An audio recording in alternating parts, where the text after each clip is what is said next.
Yes. Now we are live. Should I start, sir? Wait for 2 minutes.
Yes, Renuka, we can start now.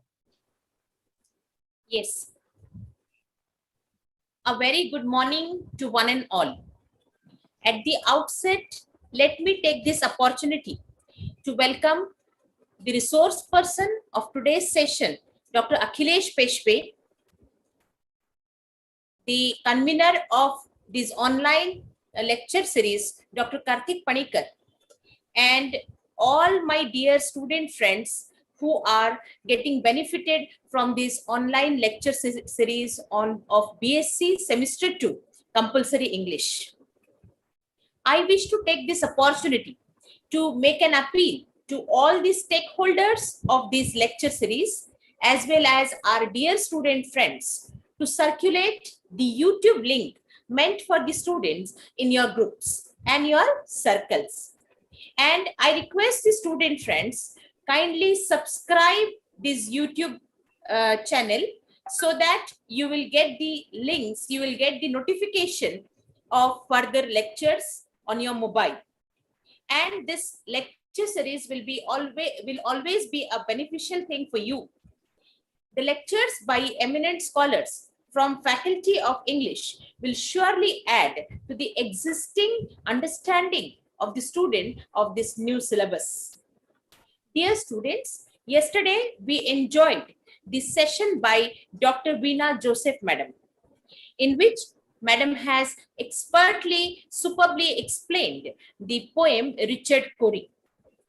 For today's session, we have with us Dr. Akhilesh Peshpe, Principal, Dharampet MP Dev Memorial Science College, Nagpur. Dr. Peshpe will be delivering a lecture on Synthesis of Science and Spirituality by Dr. Vijay Bhatkar. Before we start our session, allow me to introduce Dr. Peshpe in brief. Dr. Peshpe is currently, he is the principal of MP Dev Memorial College, Dharampet MP Dev Memorial Science in Nagpur, as I had already told you, and sir is recognized for his leadership quality. If you visit his college is recognized as one of the premium institutions of education for its excellent infrastructure, huge sports ground, learned and diligent teaching staff, and of course, they are all working under the stellar leadership of Dr. Peshwe. Sir is a renowned scholar in the field of English literature as well as education.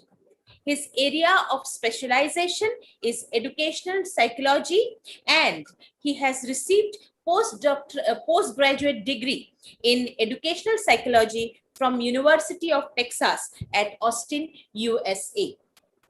Sir has also obtained degree in law from RTM Nagpur University, Nagpur. His PhD was done on the topic Mysticism in Kathleen Rene's Poetry from Indian Point of View. Sir has many national and international presentations to his credit. He has conducted several workshops on innovative legal and educational subjects at university level as well as at state level. Sir is a devoted scholar and an academician, under whose able supervision 4 students have received PhD degree. 2 more students have submitted their PhD thesis for examination, and 3 students are working under his supervision and guidance. Sir has worked in several prestigious bodies of RTM Nagpur University, Nagpur at a very great capacity, and he has given excellent performance and proved his mettle in all those tasks. Sir has been judged as the most popular teacher on campus by Dainik Bhaskar. Despite all his achievement, he is extremely humble and down to earth. He knows how to walk with the kings as well as not to lose the common touch. And we are really fortunate to have him today on this very important topic, that is that he will be wonderfully delivering to you in his very subtle and very seamlessly effortless manner. I would like to welcome sir to deliver his speech, and over to Dr. Peshwe. Thank you so much, Dr. Roy, for your warm words. At the outset, I must thank the chairman of the Board of Studies, Dr. Karthik Panikkar, for giving me this wonderful opportunity. A big thank you to the Pro Vice Chancellor who inaugurated this series yesterday, the other principals, fellow principals, and special thanks to Bhatkar Sahab, Dr. our very own Dr. Bhatkar Sahab, who was very generous and kind enough for sharing the text of his speech with us, and which eventually went into the making of this book and is there as a lesson for you all. And and I must thank Vikranji, who was a very big help, for all this. Children, this online session, this online class it reminds me of Lamb's dream children, and so it's like, everything is in dream or is in imagination. So my dear, real, virtual, imaginary children, let's be ready for the text for this online session, and I hope that you will enjoy it, and I'll try my level best to reach to you. Basically, if you go to the title Synthesis of Science and Spirituality by Dr. Vijay Bhatkar, it tells you what is going to come. And before and then, a question that normally should appear before your mind is, why has the Board of Studies picked up this lesson for you? Why is it there at all? What is the, what should be the outcome if you are sitting in this online class, if you are there right now, or if you are there after some time, or so that those who are listening to me now and those who are going to listen to me then, to all, this question should be there in your mind. Like, why am I sitting in this online class? What am I going to get at the end of it? If you start, with this question, your mind will be alert, and I'm very sure this process of teaching, learning online will be fruitful to you.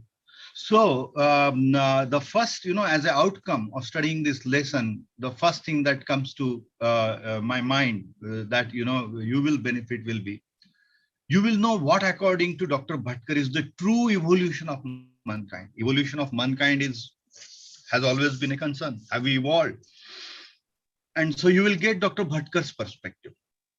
Then the next outcome, the next thing that, will be, what does he say about different civilizations, particularly Indian civilization?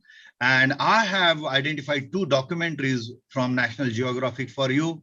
Those will give you fresh insights. You should watch them, So this is sort of a assignment. You can take this as a assignment and then make a comment, and you can also do a small write-up that will create your assignment. Why is it important to consider science and spirituality together in unison rather than in isolation, and what are the different ways of gaining knowledge? This is also will be the outcome at the end of when we conclude this lesson. This is something you will be aware of, like why that unison should be there, why that confluence should be there, and why there is no point in studying these 2 things in isolation as a science student. You will also know about what are the different ways of gaining knowledge. And of course, in this lesson, there will be a lot of reference to the ancient concepts that also will be new for you. I mean, it will surprise you. I'm very sure. Then why is self-knowledge important in this spectrum from science to spirituality? Somewhere, which is cardinal, which is important, is the knowledge about the self. And you must have heard people asking you, people telling you that you must develop yourself. Your progress is not possible. You must select the career, properly, and for that self-knowledge, knowing oneself is important. This is what you must have heard from people. And here in this lesson, Dr. Bhatkar has tried to convey to you why self-knowledge is important in the process of learning, in the process of science, learning science also, in the process of evolution. The next thing as an outcome, will be for you, you will become very aware about the importance of language. Why is language important in this whole process? That also you'll be aware of, you'll become aware of. Then what are the present stages and directions of research in quantum physics? That also you will come to know. And you'll also, you'll know how failures are dealt with, how what is a scientist's perspective, how he takes on failures and what he thinks about failures. This is, the whole objective, and this is why this lesson is there. And just to quickly, I'll read about Dr. Vijayji Bhatkar.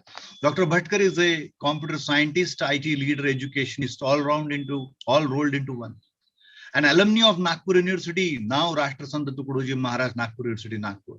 Dr. Bhatkar played a defining role in India's initiative in supercomputing, which ultimately led to the development of Param supercomputer in the early 90s. All this when nobody has seen a supercomputer in India. In the late 1980s, the US and the European countries had stopped the export of Cray supercomputers because of technology embargoes. The speed at which the supercomputers was developed shocked the advanced countries. He has been honored with Padma Bhushan, Padma Shri, and Maharashtra Bhushan awards. Dr. Bhatkar relentlessly continue with his efforts to popularize scientific pursuits at the grassroots levels. The present piece is a talk delivered by Dr. Bhatkar. He drives home the point that the 2 disciplines, science and spirituality, cannot be divorced from each other and must necessarily be pursued together. Dr. Bhatkar asserts that science is no doubt an instrument of knowledge, but we can perceive the world of world or society spiritually only if the understanding comes from within. The purpose of life is not to understand, is to understand oneself, and this can be achieved not just through study and meditation, but also through service and acts of compassion. He concludes that for the ascent of humanity, we require this synthesis of science and spirituality. And as a student, like I would just give you a small tip. Like whenever you read something, whenever you read a paragraph, a lesson, try to frame as many questions as possible. There can be very small questions like what is a Cray supercomputer, what is embargo, what is relentlessly, and then the ascent and all that. And but then what is going to be the takeaway of this lesson? So the takeaway, this is the takeaway point of this lesson, and that is to pursue science and spirituality together. Ascent is not possible without that. Ascent of humanity. It's a very big statement that can come out of this brief intro of Dr. Bhatkar. Let's go to the text now. I hope you all are now alert and you are really ready to to do this text with me. And let me tell you, let me be very honest with you. To me, it doesn't really make any difference whether it is an online class or whether it is an offline class, and it should not make any difference to you also. Why? Because even whenever you are on campus sitting inside the class, there is noise around you, there is traffic, and there are other children, there are other classes. And so what do we tell you? Eventually we ask you to isolate yourself from your surrounding, and we say, okay, don't listen to anything, don't pay attention to anything, concentrate only on what you are reading. Well, this online class is a glorious opportunity. You are by yourself. The classroom has reached to your doors of the mind. You must open the doors of your mind now, because this is the time when this is the time of this day, within these 24 hours. Now for next 1 hour, you must really be with me if you want to draw the best benefits out of this text, and if you want to save your time. Okay, so with this, let me go to the text. With the onset of coronavirus, we have witnessed a rather dark, gloomy atmosphere. It is something we are facing now and will be in near future too. But it is always nicer to believe that whenever there is a dark cloud, there is a silver lining. Whenever there is darkness, like silver lining of the dark cloud, we must light the lamp of knowledge, and that is within all of us. That is true enlightenment. See how optimistic he is. He says, see, this is the way the scientist, looks at life. He says, there may be difficulties. There are difficulties. There is gloom. There is darkness in our life. But then look at the silver lining. And what he says is, the dark cloud, we must light the lamp of knowledge. When there is darkness inside, this darkness is not the darkness that is outside. It is the inside. Whenever there is darkness in our heart, we must light the lamp. It is only knowledge, that can sustain us through difficulties. And let me see what, there is a comment which I have made here. So this can be viewed as an advice from a giant scientist of India for all of us. Very optimistic. He exhorts us to initiate pursuit of knowledge. True enlightenment can only come through knowledge or jnana sadhana. Your age is of that. You must, close all the doors for temptations. You must close doors for anything that takes you astray. And you must focus on gaining knowledge moment to moment, day by day. Every single breath you breathe, you must, try to make a progress. The topic in question, let's continue. The topic in question today is the synthesis of science and spirituality. The Vedic perspective on science and spirituality is the best one in this regard, as it presents an integrative view. According to the Vedic perspective, science cannot be completely understood without spirituality, and spirituality cannot be understood without science. And so as an assignment, what you should do is, whenever we read something, try to frame questions. You become your own question paper setters. For example, 2 questions can come out of this paragraph. Like, why do you think Dr. Bhatkar says that Vedic perspective is a better perspective or is the best perspective? Why? What is the importance of science and spirituality in single line? What he says is Vedic perspective is the best perspective. It means that out of, there must be like number of perspectives. There are number of perspectives about science and spirituality. Some give equal importance to both. Some say that science is important, spirituality is important, but spirituality is superior to science. Some say science is superior to spirituality, and so on. But he says, Dr. Sahib says that Vedic perspective is the best perspective because it presents an integrative view. Anything that presents an all-accommodating, integrating view is better. That is what we know. And you get this integrative view in the Vedic perspective. And so that is the reason why Vedic perspective on science and spirituality is the best. According to the Vedic perspective, science cannot be understood without spirituality. If you want to understand science, you need to have that element of spirituality inside you. If you want to understand spirituality, you need to have that element of science within you. And you know, I will request all of you to relate this lesson with Saji Varghese' lesson. I mean, Saji has given great examples. His own work is also great. And you will come to know how both the things combine and, you know, together, and something concrete, something tangible, which is useful to the society at large comes out of his work. And let me go to the comment, you know, the side comments. These are my comments. You don't need to relate them like as if they are coming from Dr. Bhatkar. These are the comments I have made so that it is easy for you.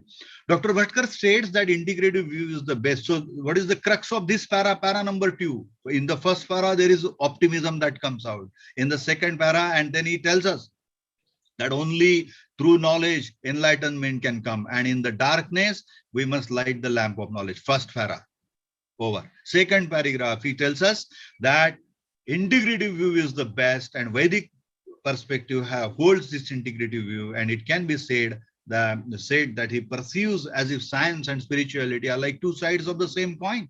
This can be said. He views as if they are the same. And you know, the thing is, at which level? At some level, they are part of the same layer. There is a meeting ground between science and spirituality, and that is the meeting ground which eventually you will find Dr. Bhatkar Sahab is stressing us to be aware of. You know, we must reach to that layer, to that core, the meeting ground of science and spirituality.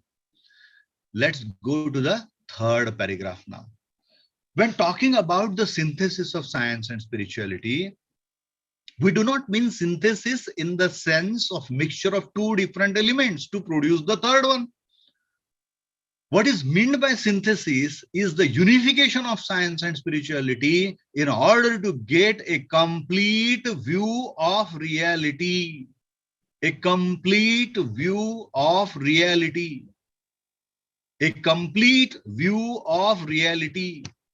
This means that unless you have both these perspectives available with you, you will never get the complete view of reality. The eventual objective of humanity is to create an advanced society. See, in the list of objectives, I told you that he will talk about the evolution. As an outcome, you will know what is evolution. So this is the paragraph. The eventual objective of humanity is to create an advanced society which takes this unified view, because of advanced society only in terms of science, or an advanced society only in terms of spirituality, will be unable to give us a complete understanding. This wholeness, this sense of, you know, entirety, that can come only that can be reached at only when you have science and spirituality at your disposal. Both the perspectives without the other give us only half knowledge. And you know that half knowledge is a dangerous thing. Nim hakim jane khatra, aisa bola jata hai. What is synthesis can be a small question. Synthesis doesn't mean mixing of non-compatible things to produce third one. दो चीजें अलग अलग जो मिलती नहीं है उसको तीसरा पानी में ऑयल डाल दिया, एक नया मिक्सचर बन गया. That is not synthesis. दो मिलती ही नहीं है एक में को. This means it means unification. Third चीज ऐसी होनी चाहिए which means unification of both in order to get correct comprehensive view of reality. वो थर्ड चीज ऐसी रहेगी that gives a correct understanding of reality. And then in this paragraph, in the third paragraph, he tells us what are the objectives of humanity. An objective of humanity is to create an advanced society that affords unified view of science and spirituality. Singular or unipolar view of society will only give half knowledge. Singular view, scientific view, only half knowledge. Only spiritual view, another half knowledge. Atman will prove, Atman, willpower are realities after all. Many doctors have medicines, and in the end they say, don't lose your willpower or heart. Why? Because it is the will that works. Science gives you medicine, but it is the willpower that adds to the power of the medicine. People use different practices to keep their spirits high, and we all know that, and though it is not also the topic. But merely keeping high spirit without assistance of doctors and medicines or CT scans won't help. There has to be a support from both science and spirituality. This is what I wrote for you. And in the paragraph, Bhatkar Sahab has made the point. So in the first paragraph, again, it's about optimism, silver lining. In the darkness, the enlightenment of knowledge. In the second one, he tells us that the synthesis is important and Vedic perspective is important because it gives you an integrated view. Then Jnana Sadhana is important. And then in the third one, he says that he tells us about how a society should be. That society will be the best society which holds the unified view of science and spirituality. Let's go to the third paragraph. Next paragraph. Today, when we look at the evolution of human beings, same thing has continued. He started, the platform for this in the earlier paragraph. Today, when we look at the evolution of human beings, we find that there have been several problems in development of society. We trace the development of science over the last 400, 500 years from Kepler's times to Galileo's times and with Newton and Laplace and so on. We find that science has progressed very fast. Science is accelerating research and development, but we also find that in spite of great understanding of nature of reality, ever since science came to the fore, there have been wars. See the problem that he has projected. On one hand, science has hastened the progress of the world. Number of gadgets have come. The speed of growth has really gone up. But then the wars have also increased. History is full of wars. There is World War I, World War II, and the series of wars such as Vietnam War, Korean War, and wars in the entire African continent. The shadow of war has constantly looming large over the world, even in recent times. What does this mean? What does this mean? This goes to show that human society has not really advanced. So what is evolution? If you still have wars, okay, can we claim that we are scientifically an advanced society? Advancement will come only when you accommodate each other. There are no signs of human advancement in spite of the fact that we have so much scientific knowledge around us. And in addition to that, we are also gifted with the intelligence of research. That means there is something lacking in the whole process. Something is missing. In spite of, if you look at the history of 400, 500 years, science has progressed, but still, we are lacking in some department. Here, Dr. Bhatkar is saying that we find that evolution of human beings has happened, but still we do not live in a society that is free from problems. There is a problem in the society. Something is lacking in the society. We find that science has progressed very fast. Research and development has gained a lot of pace, but all the scientific progress we have made, with all the scientific progress, we have made the number of wars. The number of wars has also increased. Have also increased. Number has increased. Number of wars has increased. Can we call the global society that is so full of wars an advanced society? Then is the real question. So this is the question that Dr. Bhatkar has raised before us. This is the question that Dr. Bhatkar has raised. Now, it's like, your will, even if you are a science student, that element of will, that element of spirit doesn't really go away. I can give you another very simple example. It came to my mind, so I, banged it here for you. You are reading this text with me, about, this is the text about science and spirituality. But will there be any gain if there is no will or if there is no involvement from your side? No is the obvious answer. Your will must also be there while reading this text. In the same way, even if you are reading a science, a text related to science, unless your will is there, in the experiment, that experiment can't succeed. We are sometimes amazed. Let's go to the text. We are sometimes amazed with the 20th century. There have been so many discoveries, so many innovations and paradigm shifts like quantum theory, Einstein's theory, relativity. All these developments have completely changed the way we look at the universe. Science has changed the world. And these scientists have changed the world. Their perspectives have changed the world.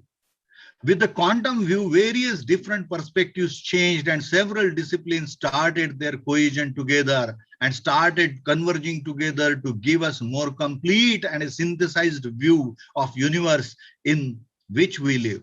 In spite of that, we cannot claim that we have understood the world, particularly in the present context of Corona. Generally, we tend to argue that science can give us the correct perspective. Science, guides us, and science presents us a complete view. He says that in spite of all these theories, in spite of all these great perspectives that change the direction of the world, when it comes to Corona, we still cannot say that we have understood the problem of COVID or Corona completely. There are various ways and theories under the reality of world, to understand the reality of the world. We can adhere to quantum view and make efforts to understand the world. Quantum theory has revealed several different perspectives not known to earlier world. However, theory cannot help us to understand the present menacing situation of COVID. So merely sticking to scientific perspective gives only half knowledge. This is what he said earlier. Spirituality is different from religion, defining. This is the point that will come in this paragraph. Let's go to the paragraph. I hope you all are with me. We have not understood the world particularly because of half knowledge. The fundamental reason for this half knowledge is that we completely put aside what is called spirituality. There is one basic fault in the entire system that he has identified. He says that one of the major problems that we have in our system is there is no space for spirituality when it comes to science. As soon as the word spirituality is uttered, this very word is now colored. The moment you utter the word spirituality, it is uttered, we argue that it's a religious thing and it must be completely taken away from science. This was not the case earlier. See, this is what happens. This is the present state. The moment you say spirituality, okay, it is the part of the religion, so there is no, need for us to bring that element here in a scientific parlance, in a scientific discussion. The moment this word is uttered, we argue that it's a religious thing, and we have not understood what spirituality is. If we look at itself, we talk in terms of body, we talk in terms of mind, we talk in terms of spirit.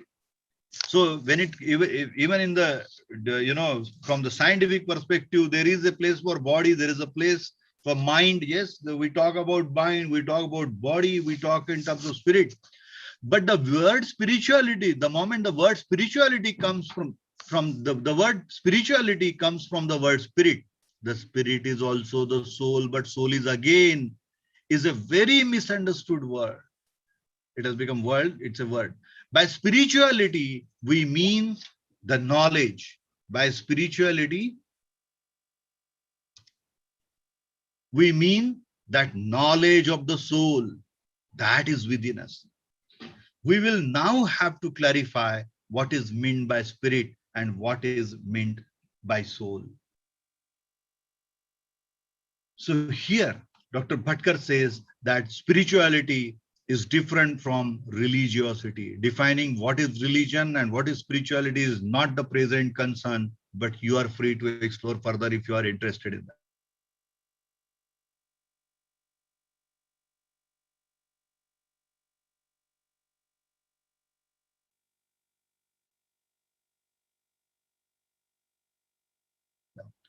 Spirituality is, no, Sanatan Hindu perspective, you think spirituality is Hindu. If you look at it from Islamic perspective, it becomes Islamic. If you look at it from Christian perspective, it becomes Christian. So we need to understand, we need to separate, we need to develop that acumen to see or to separate spirituality from religion. And there is a meeting ground. There is definitely a meeting ground between spirituality and religion. But at the same time, there is a meeting ground between spirituality and science too. That is the meeting ground which Dr. Bhatkar Sahab is trying to drive us towards. The day-to-day, in day-to-day parlance, sometimes we ask, where is one's soul?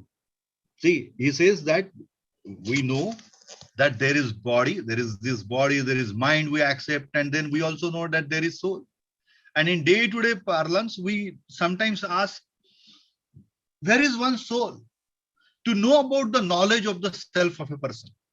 So many times, all these teachers, all of them, they ask the question to students, तुम्हारा मन क्या कहता है? तुम्हारी आत्मा क्या बोलती है? Why? Because they want to know his self. What is, because it becomes very easy if you pursue a career or a profession which is close to, which is endearing to your soul. Then you don't feel the pressure of the work. So talking about where one's soul is, what Shankaracharya meant is having knowledge of Atma Bodh.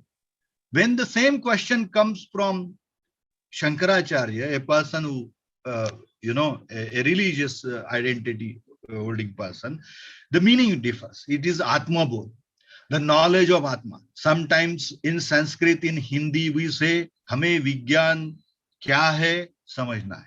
हम हिंदी में बोलते हैं यार हमको विज्ञान क्या है वो समझना है. And we also need to understand what is Adhyatma. और हमको अध्यात्म क्या है ये भी समझना है. So when it comes to higher knowledge, we study so many subjects, but the knowledge of the self is still completely missing because the knowledge of the self falls in the realm of religion and spirituality. Actually, Bhatkar साहब ने education system का ही एक बड़ा सा पहिया जो है, जो लंगड़ा है, वो बता के रख दिया है. What he is saying is, तुम क्या हो? What is your Atman? If you ask this question, तो जैसे बच्चे को भी नहीं आएगा, वैसे बड़े higher education वाले को भी आंसर देना मुश्किल जाएगा, because this very part about Atma Bodh, self knowledge, is not part of his system, not part of the education.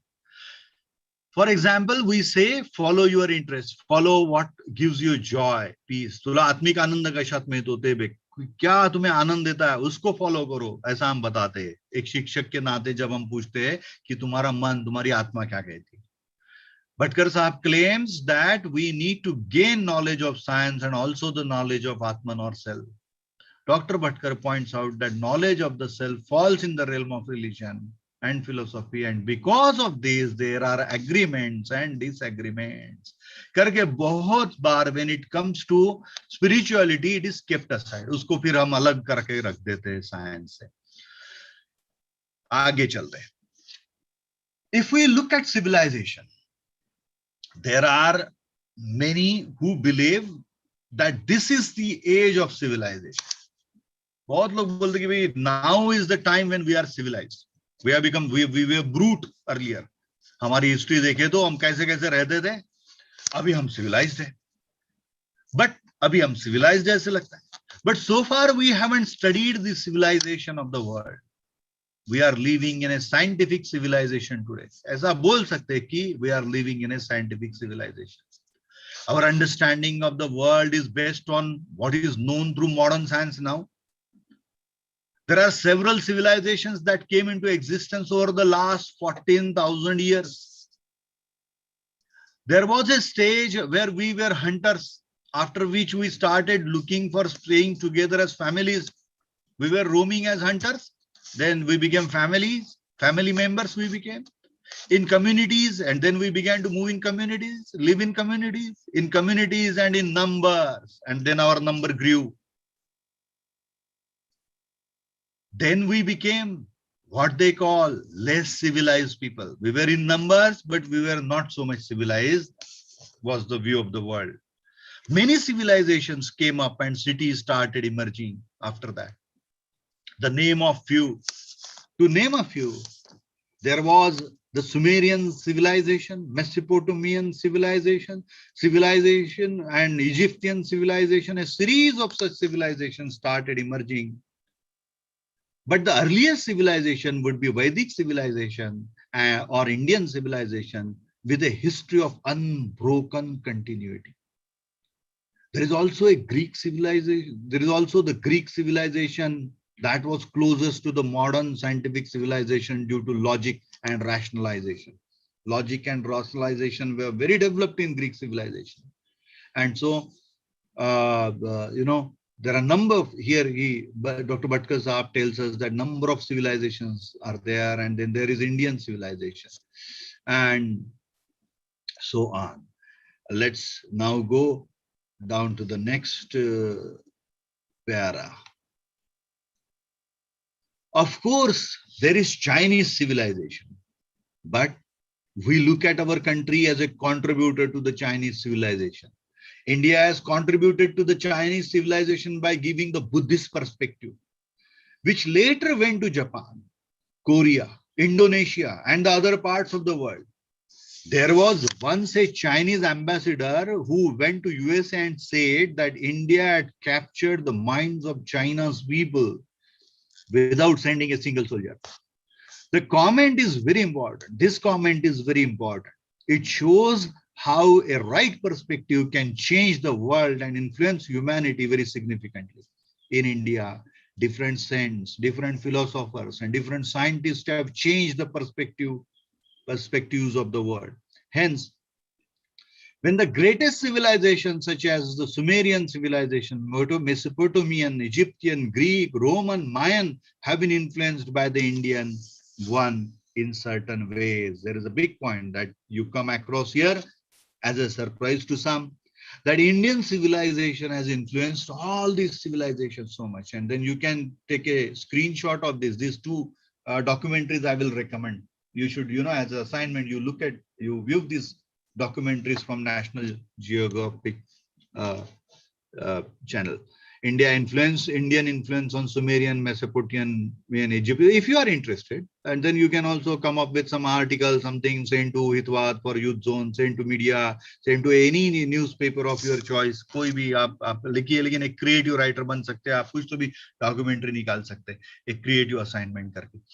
और so let's continue. Humanity today is still debating over the conflicting perspective that humans started emerging from Africa and from chimpanzees. Humanity today is still debating over the conflicting perspective. There is a conflicting perspective, and this perspective conflicts with religion. बहुत सारे religious concepts है, इससे ये पंगा हो सकता है इस concept का कि भी आप जो है chimpanzee से आए हुए तो problem शुरू हो जाएगी. Humanity is a part of this conflict. But in the Vedic civilization, Vedas itself means to know. Ved is a dhatu or a metal. That means to know, to inquire. In Vedic civilization, science and spirituality are written as Vigyan and Atmagyan. Vigyan, science, Atmagyan, spirituality, which is a special knowledge. The most distinctive part of the Vedic civilization is considered these two simultaneously. Again, Bhatkar Sahab has gone back to, after considering the number of civilizations, he is trying to explain to us why Vedic perspective is a more holistic, more accommodating sort of perspective, because it considers both these two things simultaneously. We cannot have a complete knowledge without the knowledge of both. Complete knowledge जो है वो मिल नहीं सकता जब तक कि ये दोनों perspective से हम किसी बात पे देखते नहीं हैं. It is important that science and spirituality are taught together. हाँ, ये नया point है, ये वो system से related point है. जब तक के दोनों चीजें अपने पढ़ाई में नहीं आएगी, अपने विकसन में नहीं आएगी, अपने व्यक्तित्व में नहीं आएगी, ना ही हम अच्छे आध्यात्मिक बनेंगे, ना ही हम अच्छे साइंटिफिक बनेंगे, ना ही हम अच्छे ज्ञानी बनेंगे. ज्ञान is common in both the words, Vigyan and Atmagyan. Vedic civilization considers these two simultaneously, is the point, important point made in this paragraph. In one of the documentaries from National Geographic, they also maintain the same lines. ये ऊपर जो documentaries मैंने दिए हैं, फिर से एक बार आपको अगर ये screenshot लेना है तो आप click कर लीजिए या लिख लीजिए. इसमें एक documentary में ये point जो है ये बताया गया है कि भैया दोनों perspectives एक होने चाहिए. Let's go back. Generally, the pursuit of science is believed to be the pursuit of mathematics, physics, chemistry, biology, computer science, and in recent years, technology, astronomy, astrophysics, and several such disciplines. मैं जब आपको बोलता हूं या पूछता हूं कि आप क्या विज्ञान के विद्यार्थी तो क्या पढ़ते हैं? क्या पढ़ते हैं भाई? यही पढ़ते हैं, फिजिक्स, फिजिक्स, मैथ्स, केमिस्ट्री है, बायोलॉजी, कंप्यूटर साइंस, ये इतने 5-6 सब्जेक्ट तो हम साइंस के विद्यार्थी. ये नहीं पढ़ते और दूसरे सब्जेक्ट पढ़ते हैं तो हम साइंस के विद्यार्थी नहीं है. ऐसा मीनिंग निकल रहा है. भटकर साहब क्या बता रहे हैं? देखिए, generally the pursuit of science is believed to be the pursuit of science is believed to be the word he has used, believed. You believe that you are a science student just because you learn physics, chemistry, maths, mathematics, physics, chemistry, biology, and you learn them separately. Maths है तो physics, maths में जो है physics में नहीं है, physics में जो है केमिस्ट्री में नहीं है. रियलिटी और कुछ है. मैथ्स में भी फिजिक्स है, फिजिक्स में भी मैथ्स है, केमिस्ट्री में भी फिजिक्स है, केमिस्ट्री में भी मैथ्स है, और बायोलॉजी में भी मैथ्स है और कंप्यूटर साइंस भी है. आप और भी बुक बोलेंगे तो वो भी आपको मिल जाएगा. Technology, astronomy, astrophysics and several such disciplines. It is amazing to see that number of branches or disciplines that have emerged in the current century. बहुत अभी तो artificial intelligence तक आ गए जी हम. It is amazing to see. And all these are amazing new branches of science. Today, 25 crore students are studying from school level to doctoral level. दुनिया में 25 crores. अकेले India में उसमें के 4 या 5 करोड़ होंगे. So now that 25 crore students are in formal education or informal education, it is as if the whole civilization is about to acquire true knowledge. ये 25 crore students जो है, they are after gaining true knowledge. ज्ञान ही तो लेना है, इसीलिए तो हम पढ़ते. We must understand that science is actually a process of acquiring valid knowledge. Gaining knowledge, nahi. Valid knowledge. You must gain valid knowledge. What is valid knowledge? In Sanskrit, there are two things. One is yathartha gyan and the other is ayathartha gyan. Ayathartha gyan pertains to knowledge which is not there or knowledge which can be false. Sanskrit में इसको 2 भागों में बांटा गया. यथार्थ ज्ञान, अयथार्थ ज्ञान यानी जो वहां नहीं है, जो वहां वह नहीं है वो भी ज्ञानी है. Our objective is to understand what is right and what is wrong. When you say that your aim is to understand objective reality, it is science. When जब आप बोलते हो कि मुझे objective reality जानना है, that is 100% science. Objective reality. You study more about object when it is perceived in cognate form. It is like saying that you want to understand a computer while seated in front of it. Cognate is similar. So let's go to this meaning of yathartha gyan and ayathartha gyan, false gyan, and mithya we can say is false gyan. Just 1 second.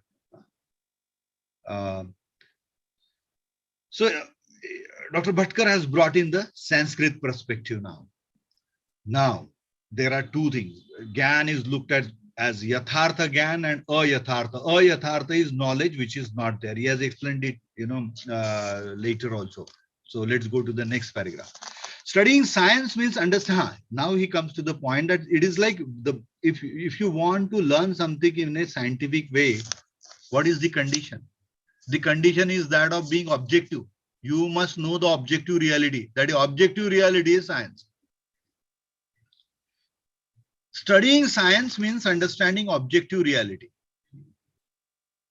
It is studying more about the object while it is perceived in cognate form, cognate similar form, while it is understood in similar forms. You study more about the object when it is understood in similar forms. When someone wants to understand a computer, they will first want to know how computer can be used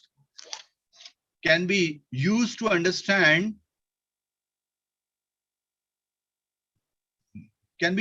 understand more about computer's architecture.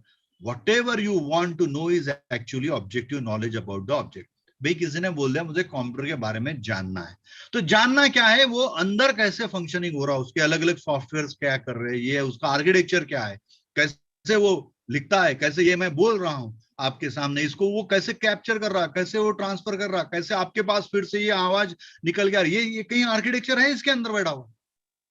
जब objectively आप इसके पीछे लगोगे तो आपको computer के पढ़ने के लिए भी कंप्यूटर की ही मदद पर लेनी पड़ेगी, सिमिलर कॉग्निट आपको यूज करना पड़ेगा। जैसे ये बात मैं इस ढंग से समझने के लिए मुझे बड़ी आसानी हुई। फॉर एग्जांपल आपने देखा होगा कि बच्चों को जब हम पढ़ाते हैं कि भैया सर्कल कैसा होता है, जब पहली कक्षा में जाता तो जब तक के उसके कॉग्निट में, उसके ब्रेन में 2-4 फॉर्म्स आ गए, वाटी कटोरी आ गई है, माँ बनाती वो रोटियां आ गई है, तो वो टीचर क्या करता है, वो बोलता है कि भैया सर्कल यानी जो माँ जैसे बनाती है ना रोटी, वो कैसे होती गोल, तो गोल इज ए सर्कल, तो वो उसका कॉग्निट का सहायता ले। तो जब ये बात आपको जाननी है तो एक के सिमिलर पैरेलल तुम्हारे ब्रेन में जो खड़ा हुआ है उसके जरिए ही तुम ये जो बात नहीं आपके सामने आई उसी को आप समझ पाओगे। इसको फिलोसॉफिकल लेवल पे भी बहुत लेके जाते आता है, लेकिन ठीक है, let's come back to the text. However, while studying the object from the point of view of science, other important questions can be asked.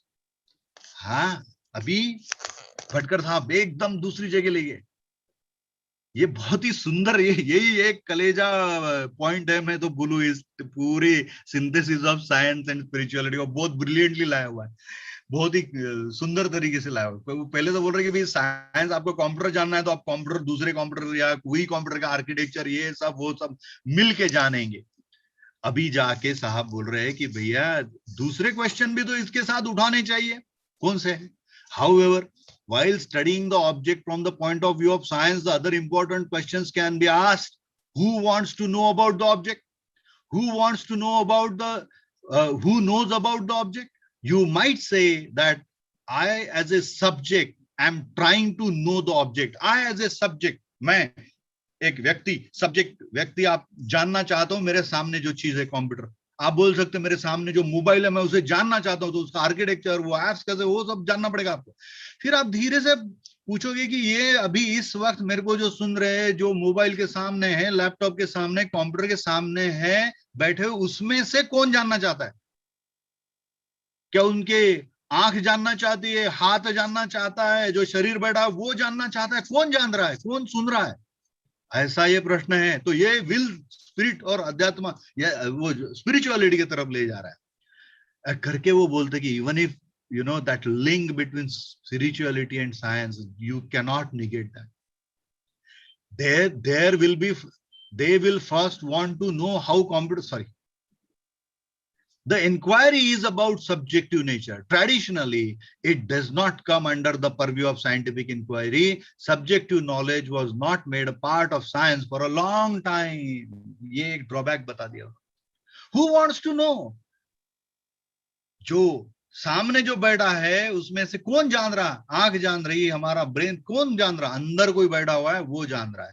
लेकिन उसके पीछे लग गए तो then it becomes the part of subjective knowledge, और subjectivity, soul, spirituality वो तो incorporate की ही नहीं है साइंस में। Subjective knowledge was not made of science for a long time. In reality one cannot study the subject without involving oneself in the subject or an experiment they are performing. You cannot study unless you are involved. In that sense, one is not away from object, one is studying.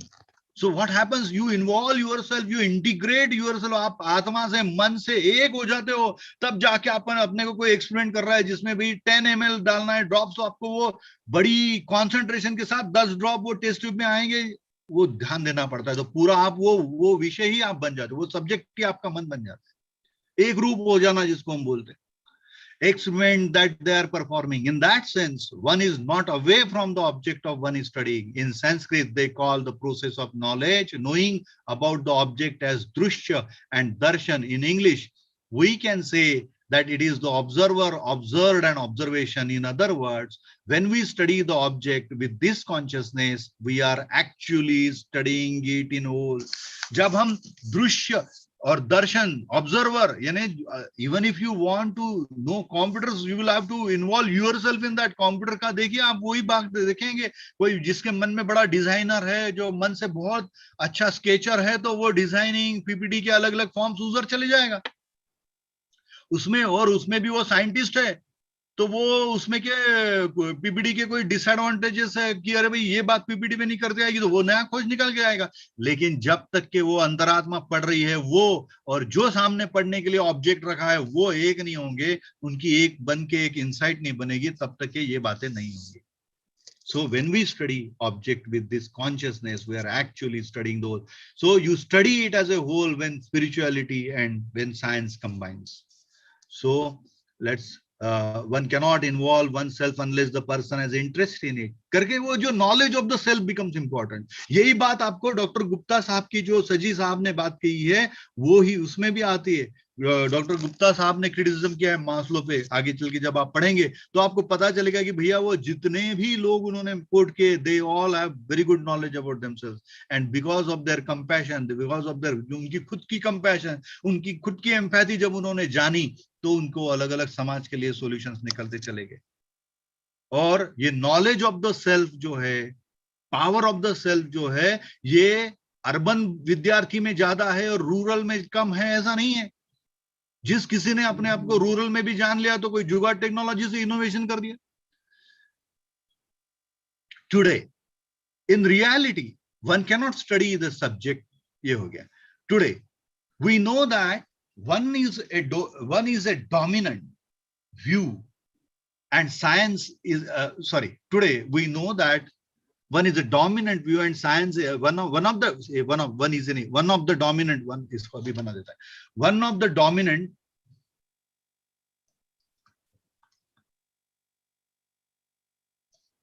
dominant view in science is quantum view. यहाँ मेरा शायद सामने का object और मेरा खुद का involvement कम हो गया होगा.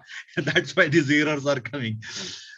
Today we know that one of the dominant view in science is the quantum view. However, no one can claim that they have clearly understood it.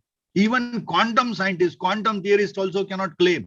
जबकि quantum theory तो बहुत सारी बातों को सुलझा चुकी है, लेकिन फिर भी उसके बावजूद भी nobody can claim that they have understood. Remembering the word of Socrates, who is considered a very wise and knowledgeable person of his time, people used to gather around him and say that only he could tell them. Socrates, his identity was such that he was so popular, so known, that people said that if you have any question, ask him any question, he has the answer. To them, he used to say that the only thing he could tell them,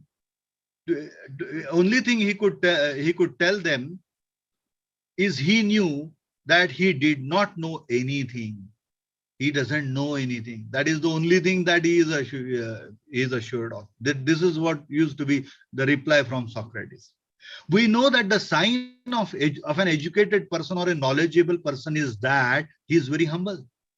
We all should be humble first. These words of Socrates must be remembered by all. I myself believe that I am just a student and I know nothing about science and spirituality. Bhatkar साहब ये achievement के बाद भी हमें बोलते हैं कि भैया मैं विद्यार्थी हूं, और देखा जाए तो हम सब भी विद्यार्थी है, यही बात हमने जानना चाहिए. To me, this entire process is like a peeling of an opinion. Search of an reality is like a peeling of an opinion. ये onion, ये इमेज यूज किया उन्होंने. एक लेयर के बाद दूसरा लेयर है, दूसरे के बाद तीसरा है, तीसरे के बाद चौथा है, and it goes on like that. An onion has several layers, and as you peel one, the other layer appears, and it goes on like that. like everyone, I am also in a process of learning, and we are trying to understand science and spirituality in the content of several layers like that. So quantum theory ne to ek layer la liya. There are layers, there are multiple layers. Let me see what I have made in the comments. So arrogance in the realm of knowledge is of no use. All must be humble. Socrates was humble. Nobody can claim that he or she has understood both science and spirituality in toto. So this is, with this, let's go to the next paragraph. What we see today is that an important aspect of knowledge has been ignored by us. So यहाँ तक के भी जो tone set हो रहा है ये पूरे lesson का वो ये है कि भाई something is missing from our formal training, from the education system. Today is that an important aspect of knowledge has been ignored to a great extent. That is rightly so, because of the intense closeness of religion. And one of the reasons why this aspect actually took a backseat was its vicinity with religion. Religion can become a big challenge while studying science. This is true. At times, religion can pose very big challenges. As spirituality is not understood in the correct way of scientific purpose, religion can create problems for scientific pursuits. This is what he says. People mix religion with philosophy and many other things. When some people believe that what religion says has primacy over the other things, it adds to the further confusion. We do not want to bring religion into scientific pursuit with the perspective of what is superior and what is inferior. However, the spiritual aspect of religion as to who is trying to seek that knowledge can be very much considered. A बहुत सुंदर paragraph का point है. ये बिल्कुल हमारा eye opener है.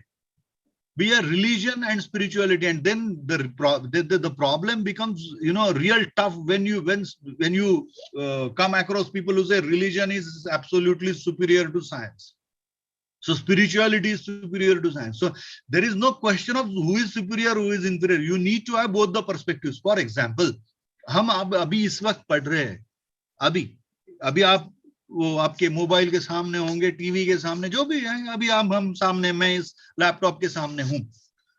क्या हम बोल सकते हैं कि मेरी आंख जो है ये मेरे वाणी से ज्यादा सुपीरियर है? तो मेरे को, मैं खाली आंखों से ये अगर पढ़ लूं और अपने मुंह पे ताला लग दूं तो हो जाएगा क्या? नहीं. और मैं क्या बोल सकता हूं कि भाई मेरा जो अभी मन यहाँ पे है ये ज्यादा सबसे सुपीरियर है. आंख कहीं और चली जाए, ये मेरा बोलना कहीं और चले जाए, फिर भी मन तो टेक्स्ट में है. चलेगा? नहीं चलेगा. कोई सुपीरियर नहीं है. सब मिलके काम करना पड़ेगा, तब जाके एक टेक्स्ट का उच्चारण होगा. मैं ये पढ़ भी सकता हूं जब मैं, मेरा मन, बुद्धि, आंख, ये होंठ, ये सब मिलके एक लाइन पे चलाता हूं. This is what is. We do not want to bring religion into scientific pursuits with perspective of what is superior and what is inferior. However, the spiritual aspect of religion as to who is trying to speak, that knowledge can be very much. Who is trying to speak? ये भी important है. That knowledge must be very much, यानी the Atman, the soul, जो पढ़ रहा है, जो express कर रहा है through different senses, उसका भी बहुत जरूरी है प्रेजेंस. उसका इन्वॉल्वमेंट, उसका डेवलपमेंट, उसका कल्टिवेशन, उसका ग्रूमिंग, वो भी बहुत जरूरी है. Jnaneshwar is one of the most profound commentaries on Srimad Bhagavad Gita, addresses this issue in a very simple manner. उसको एक साइंटिस्ट की तरफ तरीके से देखा है. सबसे इजी अंडरस्टैंडिंग ज्ञानेश्वर जी ने दिया है भगवद गीता के 7 चैप्टर में. Chapter 7 of Bhagavad Gita is titled Jnana Vijnana Yoga. Jnana has 2 different types of meanings, and Vigyan means very special knowledge. Jnana has 2 different meanings. Vigyan means very special knowledge. जो science हम बोलते हैं, विज्ञान हम बोलते हैं, उसको हम बोलते हैं कि very special knowledge is Vigyan. We have to try to think of these as ये इतना पैराग्राफ कर लेते हैं, 12 बज गए, लेकिन अभी ये ब्रेक हो जाएगा नहीं तो फिर. Jnana has 2 different types of meanings. Vigyan means very special knowledge. We have to try to think of these in the scientific way, not to discuss and go into the details in terms of the point of view of spiritual experiences. इसको spiritual experiences की तरफ से, religious की तरफ से मत देखो. Look at it as a from the point of view of a scientist. Vigyan is spiritual knowledge as per the text. What is Vigyan? Spiritual knowledge as per the text. ये जो गीता का text है वो बोलता है what is Vigyan? Special knowledge, very special knowledge, यानी spiritual knowledge, which is conventional meaning of Vigyan. Vigyan is more like the conventional meaning of conventionally Vigyan is spiritual knowledge, special knowledge. Vigyan is more like a discipline that pursues through modern science and scientific discipline. In reality, जो वहां बोला गया है वो scientific pursuit है. क्यों? Dnyaneshwar calls विज्ञान as प्रापंचिक ज्ञान. विज्ञान को गीता में ज्ञानेश्वर ने डिफाइन ऐसे किया. हम संत ज्ञानेश्वर बोलते, जब स्पिरिचुअल बोलते, माउली बोलते, और हमारी आध्यात्मिकता बढ़ती और धर्म में निकल जाएंगे और बड़े बड़े टाइटल लेंगे. आप शब्द कुछ भी लियो, जो जिस भाव से आप जानोगे वैसे जानेंगे. सवाल यहाँ साइंटिफिक पर्सपेक्टिव है गीता का, तो वो ये है. We have to try and think of these scientific way and not discuss and go into details in terms of ज्यादा उसके पीछे spiritual experience और वो वहां मत जाओ. Stick to what is Vigyan as per the text. Vigyan as per the text is Prapanchik Jnana. Now the question is, what is Prapanchik Jnana? Here he is talking of Prapanchik knowledge in the sense of world knowledge.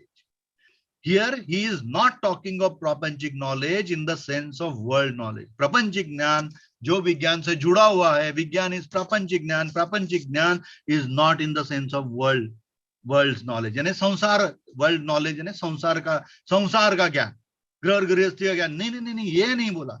He is talking of Prapanchik knowledge as the Panchamahabhutas, such as Prithvi, Apa, Tejas, Vayu, Akash. In a sense, Prapanchik Jnana becomes multidimensional and has deep connotations. Prapanchik Jnana is the Jnana of the entire world, entire cognate of the universe, all similar things in the universe. The Prapanchik Jnana, जिसको विज्ञान बोला गया, वो है 5 जो elements है, पृथ्वी, आप, तेज, वायु, इसका ज्ञान यानी प्रापंचिक ज्ञान. ऐसा वो टेक्स्ट का वहां का मीनिंग है. The other meaning of ज्ञान is आत्म ज्ञान. जैसे भटकर साहब ने शुरू में बोला था कि there are 2 meanings. आत्म ज्ञान, ज्ञान is the soul or ज्ञान of the self. ज्ञान of the soul or ज्ञान of the self is the आत्म ज्ञान. That is what Raman Maharshi was trying to understand. Raman Maharshi जी ने अपने आप को आत्मज्ञान की दृष्टि से ये किया था.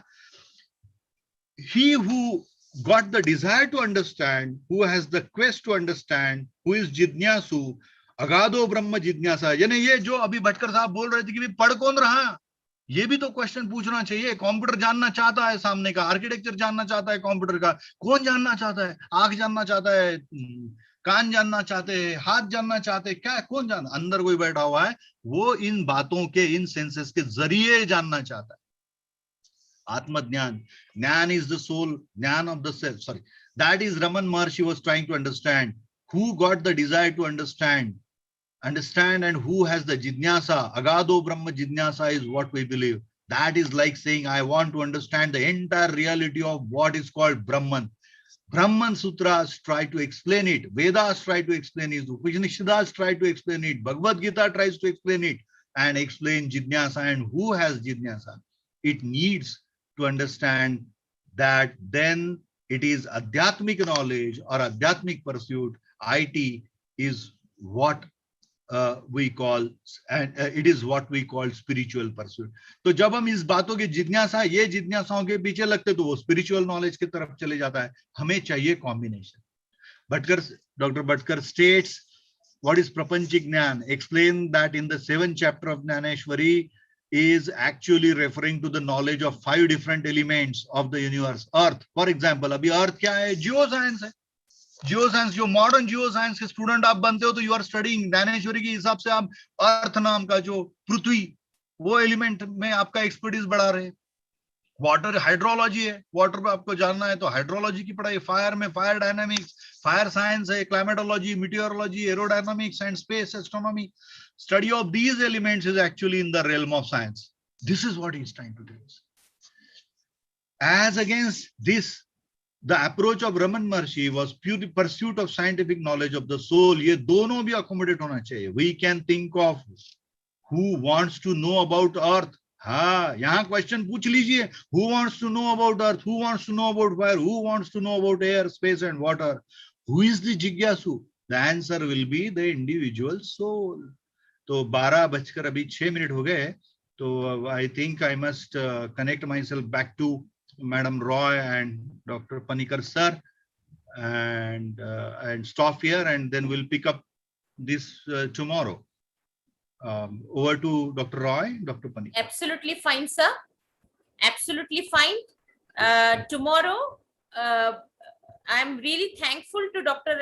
Peshwe for this wonderful illustration of a very important as well as very critical lesson, because we students nowadays, we are very keen, very close to technology, to the digital world, but we are getting far away from the innate wisdom of our country, that is spirituality. Sir has very rightly shed light on different aspects of spirituality that I'll be summing up tomorrow at the beginning of the session, and then we will continue with Sir's next session. And I'm really thankful to Dr. Peshwe sir for his wonderful illumination on this topic. I'm thankful to Chairman Board of Studies of Languages, Science and Technology, Dr. Karthik Panikkar, once again for giving this opportunity to our students to understand these different subjects in syllabus from various illuminated and learned geniuses. And thank you very much, sir. With these words, I may take your leave and announce on behalf of Panikkar sir that today's session is over here. Tomorrow we will meet sharp at 11 o'clock. Thank you very much, Peshwe sir. Second part, for the second part, and part 2 of Sir's lecture. Yeah, Second it part will of be Sir's part lecture. 2 of this today's session itself. I'll be at the beginning, just take a recap of the session, and then followed by Peshwe sir, who will be continuing with his lecture on this same topic. Thank you very much. Thank you. Thank you.